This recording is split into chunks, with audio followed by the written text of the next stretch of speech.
Welcome to Iron Arrows.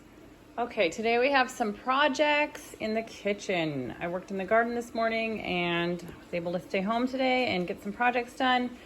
This looked like a lot more green beans when it was in a bowl, but I'm getting 2.5 quarts, or 2 quarts and a pint's worth of green beans, pressure canned. I'm using a recipe from here. In the canning world, you'll find that some people follow the rules and they use these USDA recipes or the Ball recipes, which are all tested. So basically the science is good, quote unquote.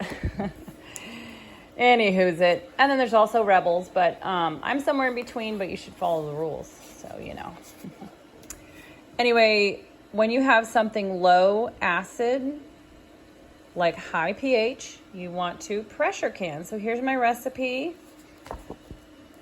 In the beginning of the book, it kind of explains that. So if you guys don't know much about canning, this is super helpful maybe.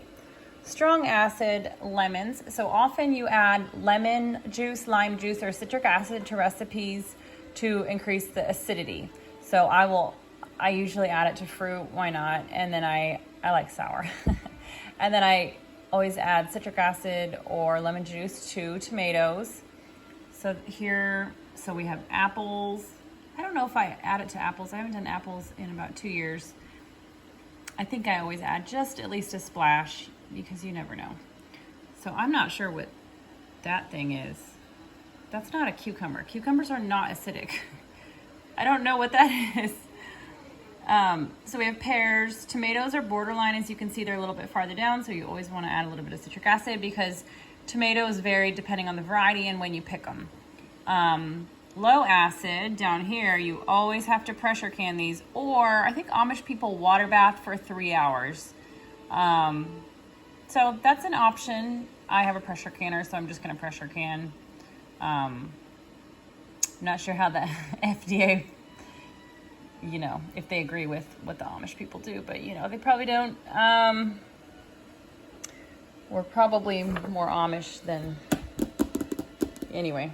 So what we did here was we snapped the tops off the beans, peeled the strings off if we could. I'll show you the remnants along with some cucumbers.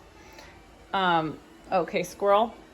So I also went through my tomatoes, and as they ripen, I throw them into a freezer bag, a gallon Ziploc bag, and then I'll make salsa or marinara sauce. Probably salsa. We love canned salsa. I add some apple cider vinegar to that, and it tastes so good. So I added a teaspoon of Himalayan salt, or probably any salt, because it says on the recipe, if desired. So it doesn't matter as far as... where is it? It doesn't matter as far as anything scientific. I don't even know where I saw it. Okay. Oh my gosh, I lost it. Oh, raw pack. So I'm gonna do the raw pack. Hot pack would be kind of where you boil it in the jar. Raw pack is when you're gonna add some boiling water to it and then put it into your pressure canner. So that's what I'm going to do with that. So I have my water boiling. I'm not using my tea kettle because a lot of times there's like mineral buildup and I don't want to like add that to my beans. I don't know. So that's what I'm going to do. That's ready to go. Side note, I did some blueberry jam, but because we didn't have a ton of blueberries, maybe a gallon or so, I added some cherries from our freezer. They're just Costco cherries. So, and this time I added Pomona's pectin. I haven't used that for a few years. I usually just make whenever I do fruit, I usually just make like a sauce. Like I just pour it on whatever. But I went ahead and did the pectin thing. So this will be, I'll actually label this jam instead of preserve, so it'll be thicker.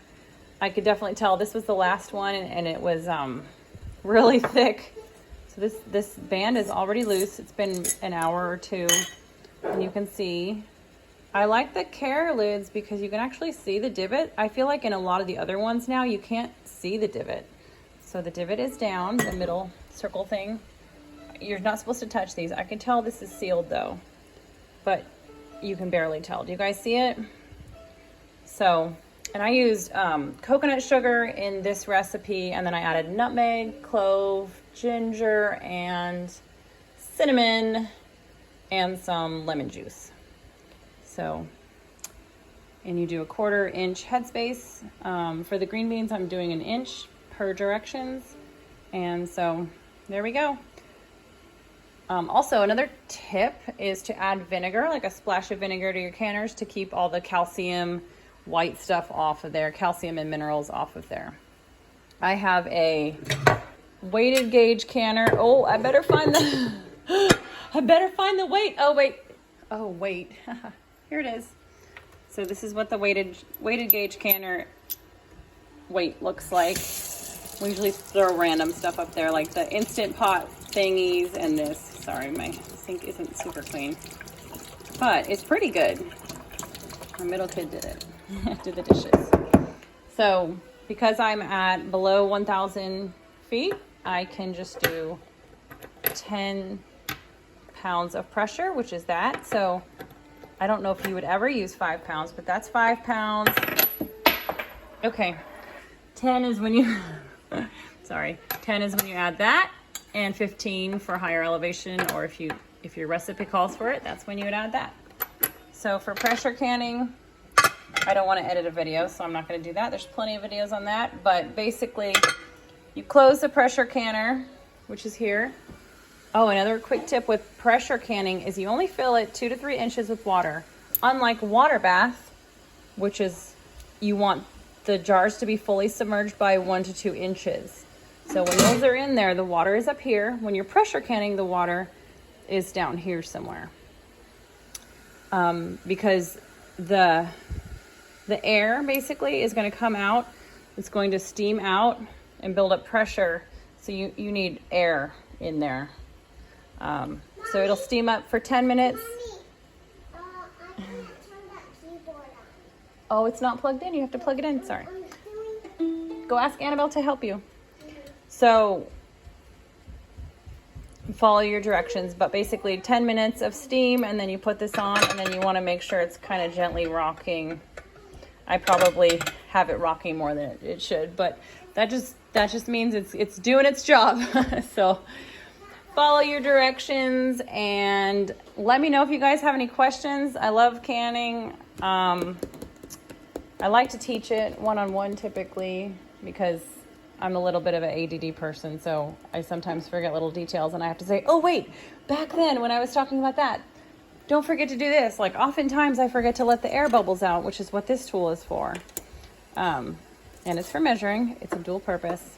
So these are some of my canning tools. I use this and this to lift the rack out of the water bath canner. So you have it up here. And so I just use those tools to lower it and pull it back up because it's pretty hot. Right now it's not as hot because it's done. So there you go. Let me know if you have any questions and happy canning.